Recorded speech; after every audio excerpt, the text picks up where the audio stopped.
I totally felt Don's anxiety when he was like, only got slides. So I normally give about an hour and a half talk, maybe 2 hour talk to my patients. I do 3 Saturdays a year, and we take a big chunk of time. And it's literally, well, it's supposed to be about 2 hours, and sometimes it runs over, and I literally have like 80 slides. So I got 4, so this is a whole new experience for me, but I'm really excited to be here. And you know, as I was listening to the speakers this morning, and I mean, I've heard them all speak multiple times, I really dug deep and had to ask myself, like, what could I contribute to you guys? What can I teach you? I'm not going to be the one that's up here giving you all the science behind every single supplement. I'm not the one that can draw pictures as well, even though on my Facebook Lives I do a lot of pictures, but they're always, they are usually inspired by somebody else's pictures, so I can't do them as well as Dawn can. But what I think I can do and really offer to you is how I took Systemic Formula's amazing products and how I integrated it into my practice. And I also am really hoping to impart to you how I teach my patients and integrated Systemics products into their lives. So as you can tell from my answers, I'm really big on mindset. I work a lot on my mindset, and I also feel very strongly that it's our job as doctors and healers to work on our patients' mindset. So I'm actually not a fan of just handing a supplement to somebody without them understanding what we're trying to accomplish with their health. So I'm also a big visionary, so I like to look at things from a big scale and then break it down. So as I go through these 4 formulas or 4 protocols that I'm pretty excited to teach you, I want to talk a little bit about why I even got to systemic formulas in the first place. Because I think my hope is that if you understand how I got to this information, you'll see as I teach the protocols why I deliver this information to my patients the way that I do. How many of you have been in that scenario where you give a supplement to a patient and they come running back and they're like, oh my God, that supplement was amazing, it healed me? Anybody have that experience? Okay, and then when you give a supplement to a patient and they come back and they say, oh my God, that supplement, it was horrible, I feel horrible, the supplement hurt me or it destroyed me. Anybody have that? Okay, and what happens when it heals them? You're like, yeah, I'm the bomb, right? Anybody feel that way? Okay, and when it destroys them, what do? You drive home and you're like, what did I do? Gave them the wrong one. What? Oh my God, I'm not getting this. And so we get on this yo-yo of needing to be attached to the outcome of our patients through the supplements, or if you're a chiropractor, through the adjustments. But I really got to systemic because of really one thing, which is SB277. Who knows what that is? Anybody heard of that? Okay, so for those of you that aren't from California or haven't heard it, I'm from California, and SB277 is the law that got passed 2 years ago, a year ago. I think I passed out when it passed. And I have 2 children. SB 277, by the way, is the mandatory vaccine law in California. And I've raised my children, they're teenagers now, very intentional. I've had very specific ways that I wanted to teach them health, very specific ways I wanted to impart health into them.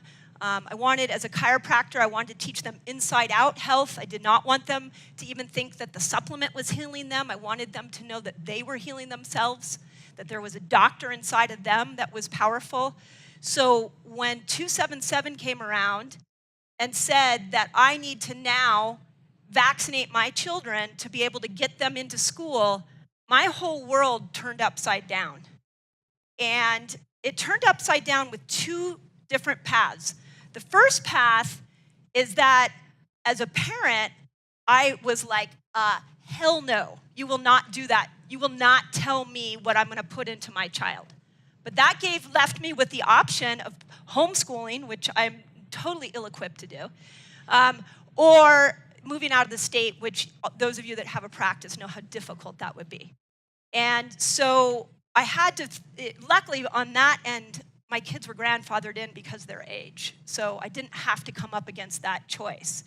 But the second thing that I thought of was, as a leader in my community and as a healthcare professional, if every child is going to walk into their pediatricians and have to get these 72 vaccines from the time they're born till the time that they're in the 7th grade, I better know detox. Because I can no longer educate my patient and tell them that you just turn the vaccine form over and you just say, for medical reasons or philosophy reasons, I do not vaccinate. That's not an option for my patients anymore. So I really went searching for, what do I know about detoxing? And what do I know about showing up as a leader in my community? And how can I start to teach people that the body is miraculous? It has this incredible healing power, and when we put toxins in it, it just takes away from that power. And that's really how I found Dr. Pompa. It's how I found systemic formulas. It's why I'm obsessed with, I love listening to Don Klum. Hank, I've heard Hank's talk about all of the supplements I think this was our 4th time through. Shane, I think I catch about a third of what he says at best. If I take a couple Neurosyn, then I can maybe catch a little more. But I'm obsessed with learning it because I know that as a leader in my community, I'm going to have to show up in a bigger, badder way with more tools, because the world is more toxic than it's ever been before. We are living, and I'll tell you what I tell my patients, we are living in the most toxic time in human history. And we not only need to show up with a toolbox, but we need to start working on the mindset of our community. We need to start working on inside-out healing. So when I go through my protocols, I'm going to walk you through the mindset and the way that I look at each patient. Because I actually one of the things that scares me the most is when a patient says, oh my God, you're amazing, you healed me. I never, ever, ever want a patient to think that I healed them. I don't want them to think a supplement healed them. They do the healing. Their body's doing the healing. Their body has the power. I want them to understand that. So when I put protocols together, there's a thoughtfulness and a mindset that needs to come together so that you can empower that patient. That's what I'm looking for. I don't need the glory. I want the patient to be so well that they can turn around and heal everybody else in their household. And the only way, by the way, I have one selfish motive. The only way, I love California. I want to stay in California. My kids want to, or well, at least they tell me, they're going to stay in California and raise families in California. So my daughter's 18. I figure I have about 10 years to change the paradigm of the thinking of my community so I can get enough people to rise up and overturn SB 277. That it has to be a mindset change. So, and I'm purely doing it for my grandkids. I mean, maybe your grandkids too. But when we go and we give these protocols, just think of it from a broader perspective, because the patient doesn't necessarily benefit when they think fasting. Well, although fasting is really cool, because it's so innate. It really teaches the healing of the body, but it doesn't benefit them long term in their thinking of health if they think the supplement cured them. I think it's really important that they understand the process to get themselves well. Okay, so with that, let me go to my first protocol. Ooh, I don't want that to be my first protocol. Can I change it? Oh, I want, where do I point? Hello? Nope, I don't want that. I don't want that. Whose slides are these? Okay, there we go. Okay, so I want to talk about teenage anxiety. So my daughter, who, like I said, is 18, came home her sophomore year from high school, and she said to me, her best friend, she said, Carly has so much anxiety, she's not going to school anymore. And I said, what do you mean she's not going to school? Well, she's just staying home. I was like, well, what are they doing for her? What do you mean she's just staying home? Like, that's not the cure for anxiety. Well, she gets into class and she can't think. She gets so much panic that she has to go running out. So they've decided it's better off for her at home. So this was the first time I'd ever heard of anxiety to that degree. Has anybody heard of that in there? I'm just curious if my town's the only one. Just by a show of hands, because keep your hands up for a second, because I think this is a major problem. Go ahead and put it down. When we live in a time when you have kids staying home because they can't be in a stressful classroom environment and staying home is the solution, we have a big problem. So I'm going to be honest, and at that point, I actually had a little bit of judgment against the parents. Anybody judge other people's parenting? Am I the only one? And I was like, oh my God, I got to get to Carly's parents. I've got to teach them. Like, they don't know. They have more control. In the meantime, I hear of another story about a month after that of a family where a girl, this family, by the way, is an amazing family. And they eat right, and they do family night dinners, and the way they talk to their children are really empowering, and they just are an admirable family. And this girl becomes so suicidal, they have to send her off to a recovery center, so that they have to take her out of school. And it was like story after story after story in my town at my daughter's school that this was happening over and over and over again. Now, by a show of hands, how many people remember when they were a kid having a scenario where somebody had to go to a recovery center from anxiety and be taken out of school? Just by a show of hands. Okay. And I don't know if the live streamers can see that, but nobody. We didn't have peanut tables and that were peanut-free tables, and we didn't have all this hypersensitivity. So here's the big picture of teen anxiety that I see, that this is a brain on fire. This is a brain that is so overstimulated, and I can tell you again as a parent of two teens, that when I get together with the parents, the discussion is all about, well, it's social media's problem. It's because of social media. It's the pressure of the school. It's because it's so difficult to get into college. You could point fingers at all of those things, but when I see a kid that is so anxious they can't show up in the classroom, I immediately think brain on fire. It's a brain on fire. And so what do I need to do to put out the fire in that brain? So I sit with the family, and I'll share a couple of scenarios that we've had.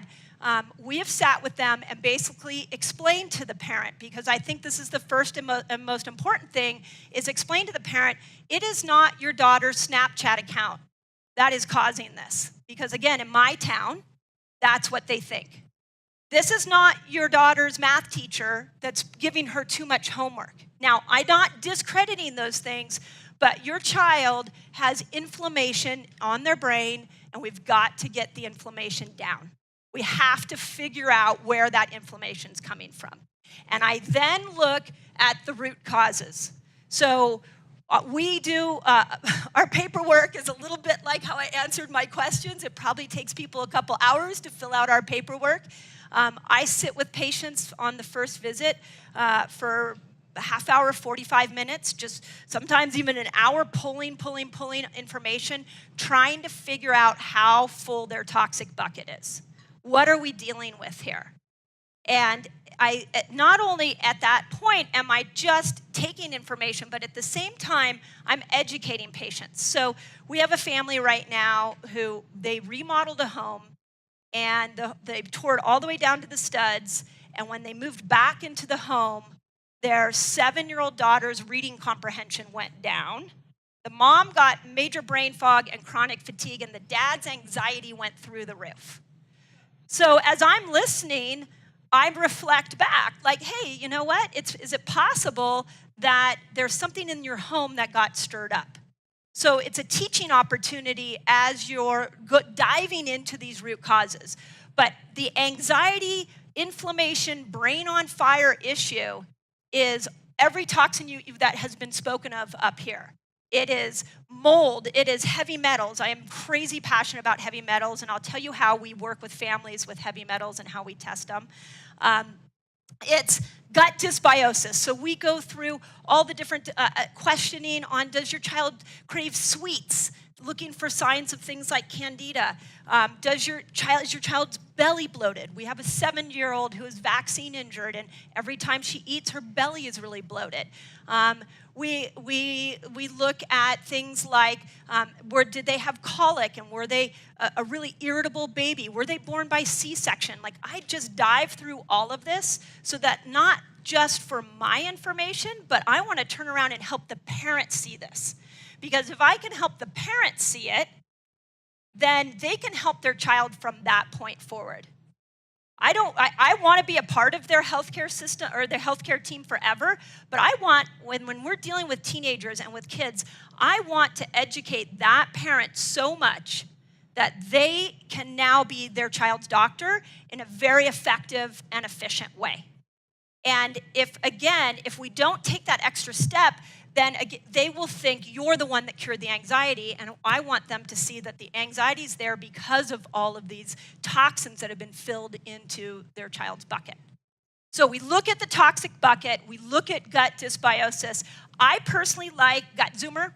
We use that a lot with our patients, you guys know, are you familiar with gut zoomer? Okay, it's a great test. It's a stool test. Vibrant Wellness is the name of the company. It's very easy to do. It's just a stool sample, and you send it off, and it will tell me 2 different things. It will tell me pathogens, and I explain it this way to patients. I want to know 2 things. I want to know if you have pathogens in your gut that are causing some of the symptoms that need to be killed, and I want to know if you have enough good gut bacteria. So I try to simplify it for them. Tammy and I were talking about this with Viome. I loved Viome's idea, but as far as it telling me pathogens, it didn't do that for me, and so I needed another tool to be able to do that. To give you some background, I'm in Silicon Valley, which is the land of engineers. Anybody have engineers in their practice? Okay, what do engineers want to know? Everything. And when you give them information, what do they do? They ask questions, they fold their hands, they're like, So I have learned that probably 95% of the dads and a few of the moms that come in my practice are going to be an engineer. And instead of, like, I used to feel like I would be backpedaling, like, well, let me show you over here, and let me show you this. I just start with the information. We're going to test, and then we'll know. And it takes a lot of the guesswork out of it. I don't have to prove anything. If the dad is like, well, I don't know, why do you think there's candida? And I'll tell them, and then I'll say, well, let's let the test show us. I do this with chiropractic. When they're like, well, how do you know my child needs chiropractic? I don't know. I think so, but let's let the x-ray show us. Let's the test show us. And it softens them, especially for the engineer. It gives them a better understanding of what's going on with the body, and it takes them having to believe you or not believe you out of the picture. So, where'd my slide go? So we look at toxic bucket, we look at the gut, we look at heavy metals, and now I've been forced to look at mold because I'm starting to get all these families that are coming in with mold. If I see a symptom, a lot of times now kids will be brought in with anxiety issues in our office or behavioral issues, and if I see a pattern in the family, I will immediately think mold. So if their other kids have issues, I ask a lot of questions about the house. It's just something we've been forced to do. Okay, so looking for the root cause. Those are the biggies for anxiety that we see. Second thing, and this is before I even go into supplements. The second thing I'll go into is diet. So diet's really tricky with teenagers. Anybody found that? I can tell you again with my children, I thought by the time they got to the teenage years, I would have taught them so much that of course they wouldn't want to go to Starbucks, right? Wasn't that how it was supposed to work? Like, I was shocked when, I'd see a picture of my daughter on Instagram with a Frappuccino, and I was like, oh, really? So I've learned that with teenagers, you have to meet them where they're at. You have to understand what they're willing to do. And if a parent is in the room and you have an overbearing parent, the parent is going to say, well, we do that in the household, or we don't do that in the household. I actually try to take the parent out of the conversation. I'll keep them in the room. But we have a scenario right now of she's a junior in high school. She has OCD, and her OCD is so bad, she counts words. So the first meeting I had with her, she said, she explained it to me. She said, right now as you're counting, I'm counting how many words you're saying, and I'm adding up if it's even or odd. And I've already can tell you, you have an odd number of books on that bookshelf, and you have an even number of pictures on your wall. That was before I even walked in. And her sweet mom was sitting there, and we got talking about their lifestyle. And this kid obviously has a tremendous amount of anxiety because she has to have everything be even or odd in the room, in everything in her life. And so we got talking, and the mom was very keto. Super keto, and she's like, she was so proud because she had followed me on Facebook and knew that I was into the ketogenic diet. She's like, we do keto, keto's amazing. And I looked at Sadie and I was like, what do you think of keto? And she's like, she kind of turned her head. I'm like, no, honestly, what do you think of it? And she's like, I don't really like it. She kind of was like, nope, I don't really like it. And I said, okay, so let's do this. Is it possible that we could just start with something like wheat? Could we just get you off of wheat? Would you be willing to just get off of wheat? And she's like, I think I could do that. And then I said, okay, let's be honest. What's going to happen on Friday night when your friends go to In-N-Out Burger? Are you going to actually get a burger without a bun? And she's like, no, probably not. And so then we just talked through, okay, well, what if one day a week you had gluten, and then on the other days you did keto with the family, and we tried to work on a protocol that worked within the family structure. The other thing I did with this particular case was I knew, and you'll see through all of my protocols, I am a huge fan of fasting. I think I agree with Pampa. Dawn talked about fasting. A lot of times that I'm doing this with my head, trying to figure out what's going on. You fast them and they heal. But what do you do with a teenager? Do you fast a teenager? Sure, okay, you can. Now, I can tell you I was raised in a family with a sister who had an eating disorder. So I'm really sensitive to not creating eating disorders in teenagers. So for me, I have to find with teenagers a way that fasting is approachable and doesn't get them really tied up in restriction, like overdoing it, boomeranging from side to side. So what I do with the teenagers is I just say, is there a possibility that you could push breakfast back an hour? And usually they say yes. So I said, well, try it on a Saturday. Let's see how it works on a Saturday. And we'll just get them to gently start to incorporate fasting into their life.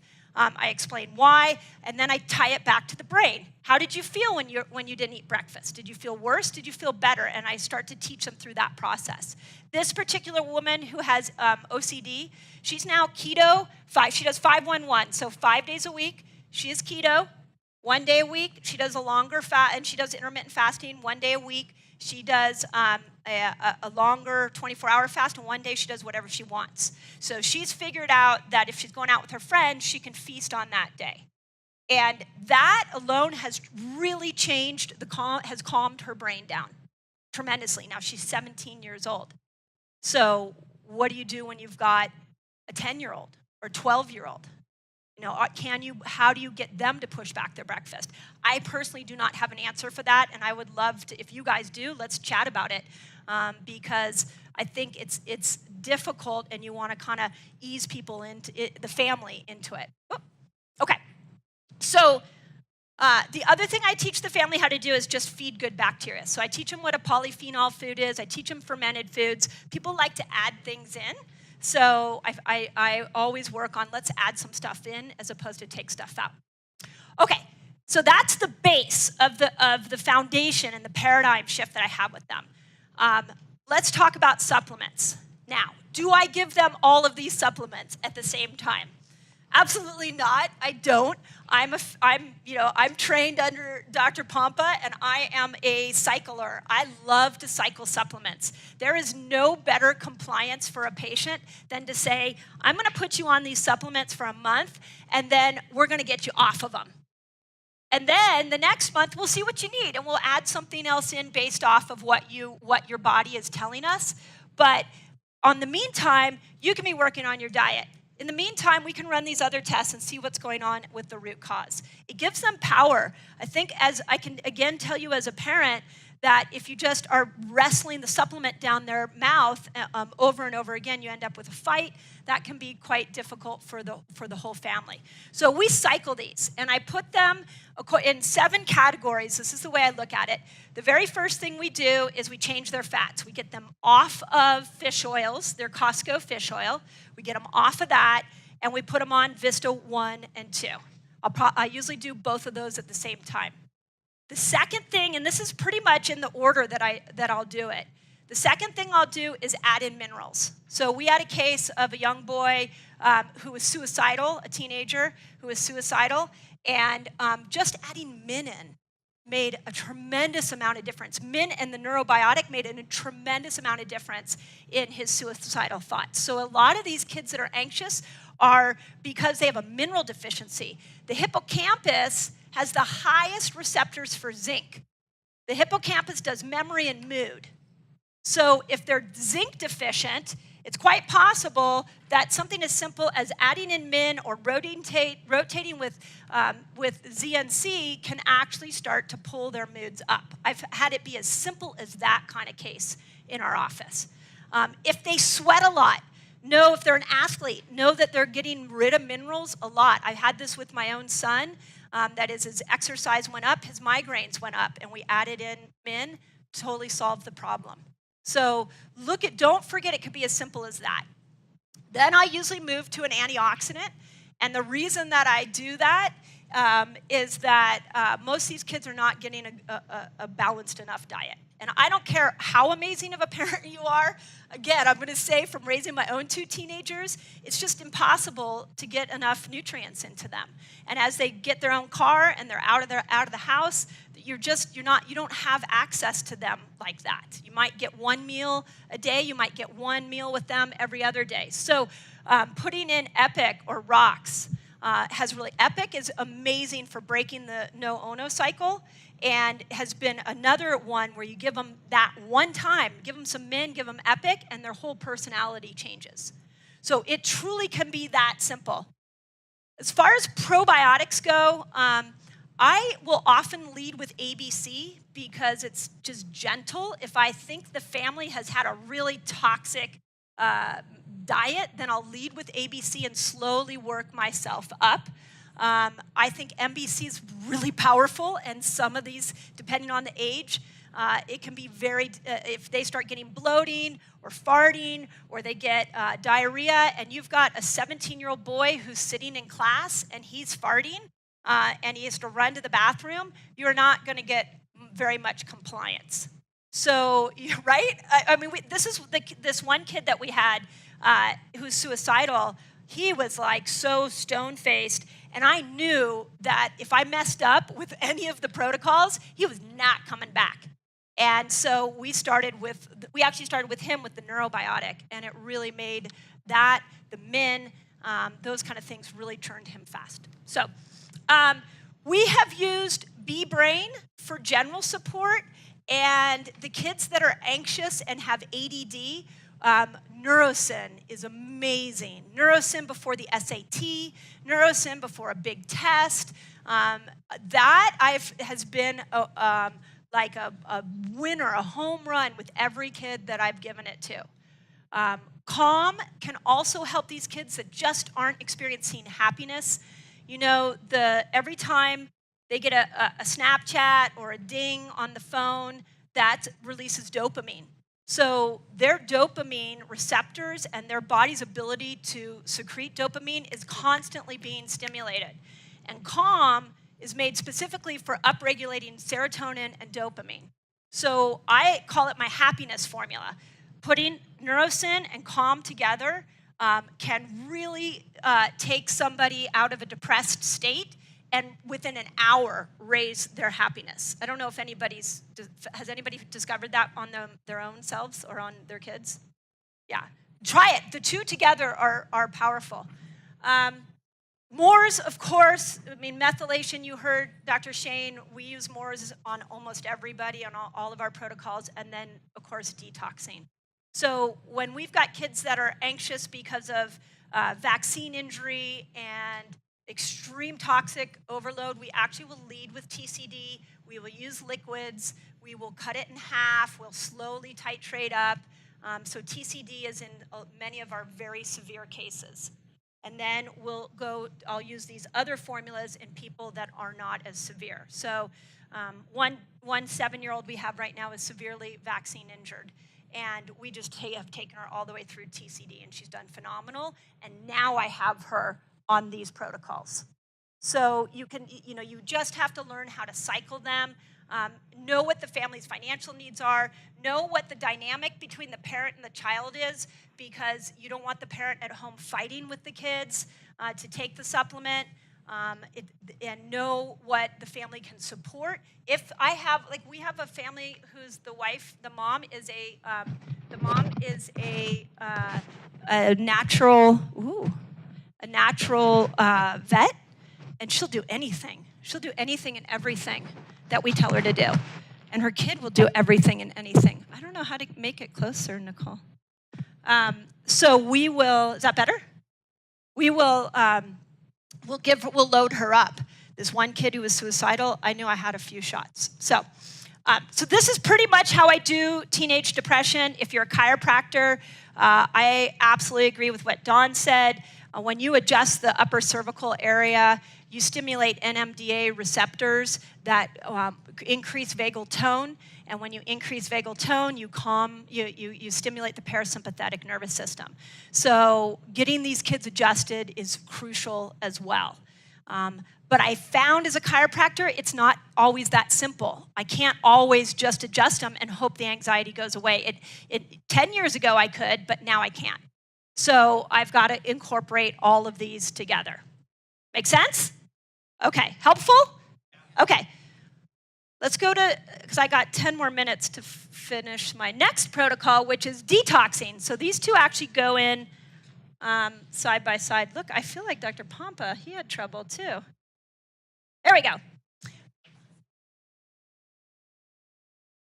With kids, I'll always start with one and then see how they do.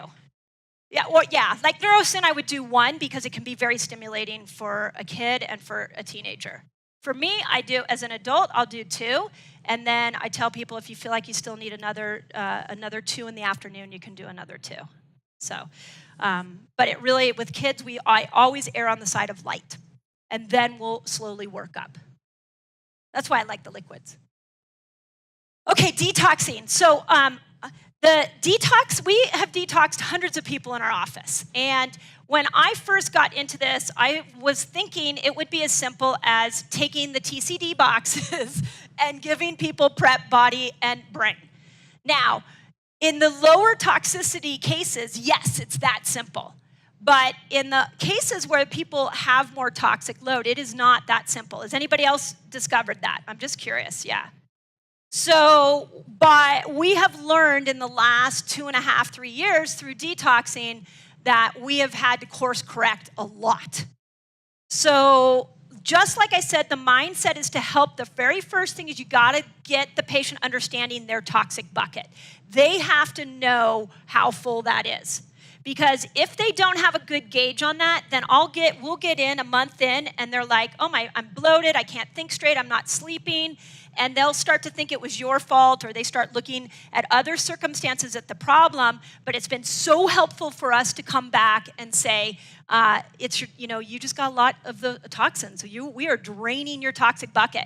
I can't tell you, you guys know that toxic bucket that Dr. Pompa has online or somebody has online with all the toxins that are in it?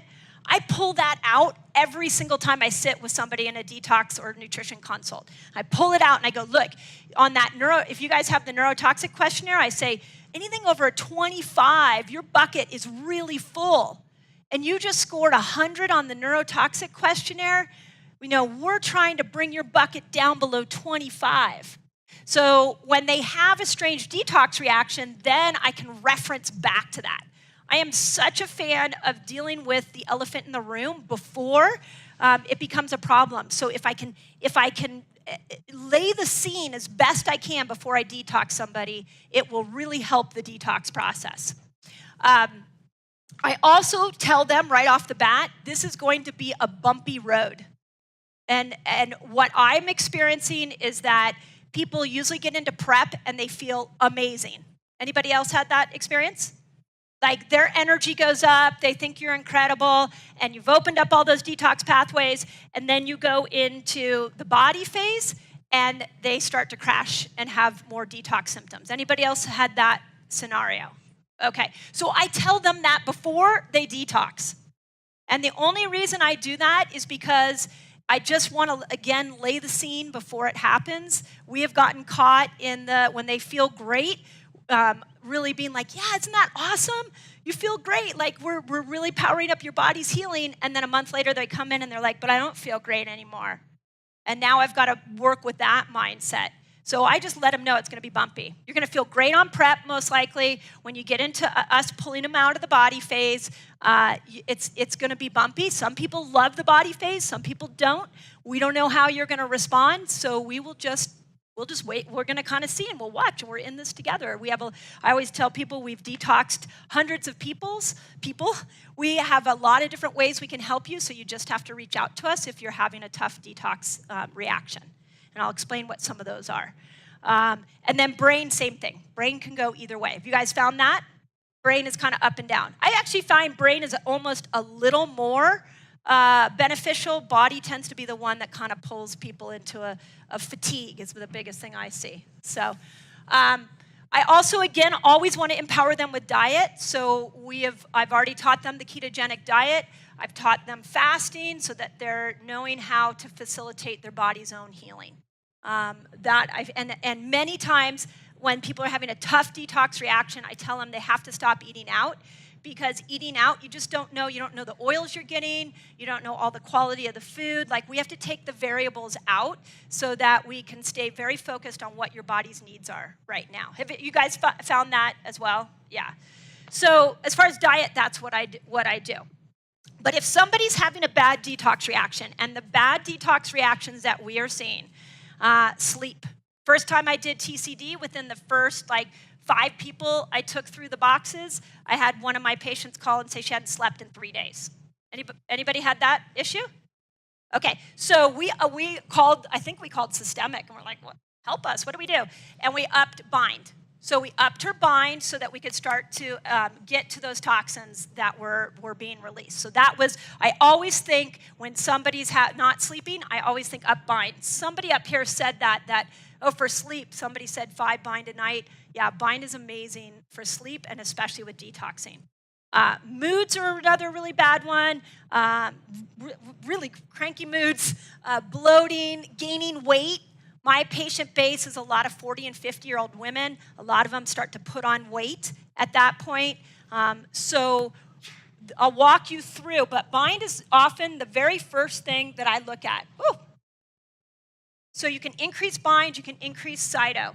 The second thing that I ask myself is, did we open up the detox pathways enough? So we've played with keeping people in prep, or the prep version, a couple of times, so that we can start to get the body more prepared to detox. So we will throw some more liver supplements at patients. We'll throw some more energy. We'll throw more mores. So we've looked at, well, maybe they're having a bad reaction in body because we just didn't let those detox pathways open enough.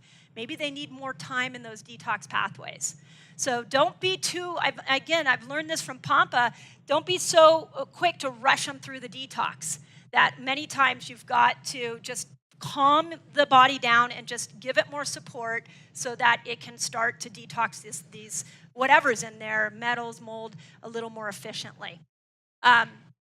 With methylation, mores. I have mega dosed on mores. 5, 6, 7 mores in a day just to improve methylation. You heard Dr. Shane say that people that are poor methylators are poor detoxifiers. So I have found, again, something as simple as upping mores will help them detoxify better. I've learned the last 2 from our group at HCF. The PC push, I think we're calling it a bile push now. It's as simple as giving them 4 bind, and then a half an hour later, giving them a fat. So you have them do a couple scoops of ghee, and then a half an hour later, they do 3 bind. So you're working on getting the bile duct, at the area where the liver and the gallbladder share a duct. You're working at getting the sludge out of there. On a side note, I have a patient who has followed everything that we have done. She's done ketogenic, she's done fasting, she's done heavy metal detoxing, and her cholesterol keeps going up, up, up, up, up, up, up. Anybody had that scenario? I'm the only one.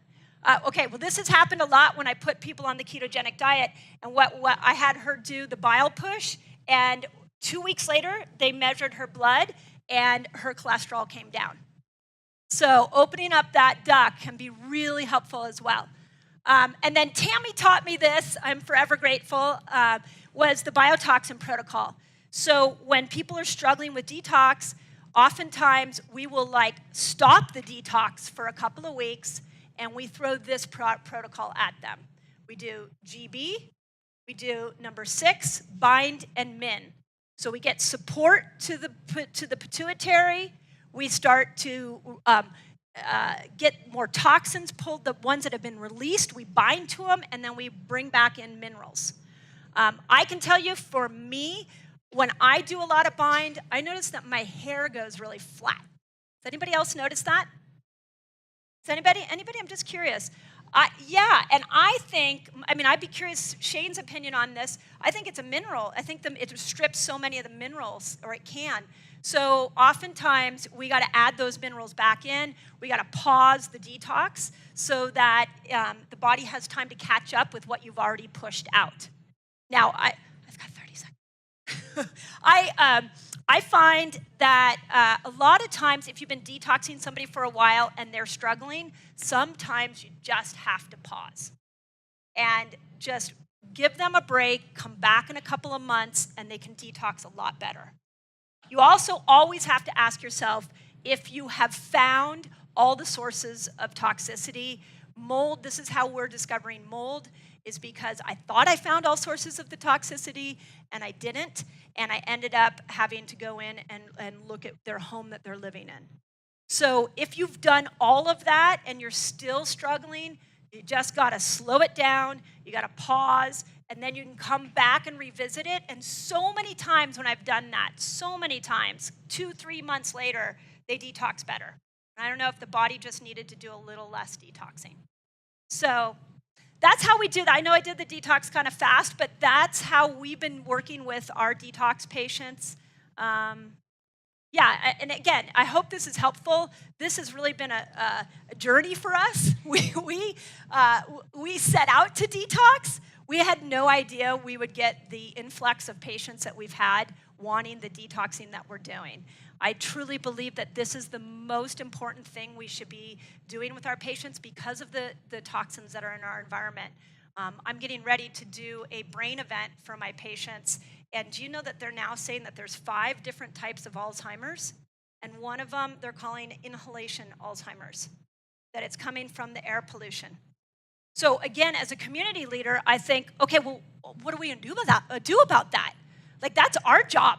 That's our job, to show up in our community and say, hey, you can prevent Alzheimer's, but it may be coming from you going outside and breathing the air. So what are we going to do about that? And I think that's where coming to these events, learning as much as we can, sharing with each other protocols, it's just imperative. Our community needs to know it, and they need to understand the environment that we're living in right now, because it's not the environment we lived in so long ago. So, yeah. Hold on. Microphone. What are you doing about the moldy houses? Because in the video that I watched just recently with the Alzheimer's inhalation thing, they're saying that the spores are like absolutely, you have to leave everything in your house. You can't take your clothes, you can't take a book, you can't take anything. Yeah, I think it depends on how ill the patient is and how bad the house is. So we recommend an ERMI test. And then this one patient that her whole family is so sick, she found a mold guy in town who will come in and assess your whole house. So, but the ERMI test is a couple $100. You can get it on survivingmold.com. And I start with that. When those spores come back high, we then turn them over to the mold guy that will come in and give them an evaluation. In some cases, the evaluation has been rip out your carpet, take down your drapes. That's all you need to do. And in some cases, it's everywhere you need to move. I had recently a case where a man told me he was so ill, and he told me that he had literally a water in his basement, and it was just flooded. It had been that way for years. And I asked him if he would do an ERMI test, and he said no, because he didn't want it on record for selling the house. And I told him I wouldn't take him as a patient. His wife is a patient for other things, but I told him I wouldn't detox him, because he would just be a nightmare. We'd be going back and forth, and it would be frustrating. But it's not simple, and I'm still learning it. So those are my initial starts of what I'm looking at. Does that answer your question? Yeah. We're going to take a quick break, and we'll get to your question in a minute, Tammy. Okay? Oh, there we go. Mold money. Perfect. Do you want to repeat that? Mold money. Okay. Mold money, she said. Is the book. Is the book. Okay, cool. All right, everybody. Let's give Mindy a big round of applause for her first go around on the stage.